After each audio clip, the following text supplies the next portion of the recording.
नमस्कार, बिहार मिथिला न्यूज़ में आपका स्वागत है। मैं मनोज। देखिए, जब भी कोई गंभीर मुद्दा होता है तो उस पर जनता के समक्ष सही तथ्य आना आवश्यक है।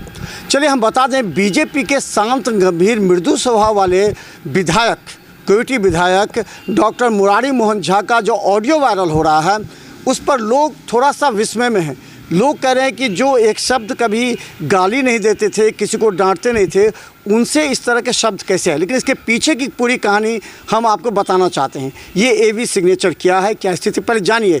क्योंकि हम बता दें, कोयटी विधानसभा नहीं, बिहार दरभंगा के 70% से अधिक लोग नहीं जानते हैं आखिर ये मामला का तथ्य क्या है। सबसे पहले ये एवी सिग्नेचर क्या है और आपका रिलेशन क्या है इससे, लोग जानें। एवी सिग्नेचर का जो जिस पर निर्माण हुआ है वो हमारे पत्नी के नाम से वो ज़मीन है।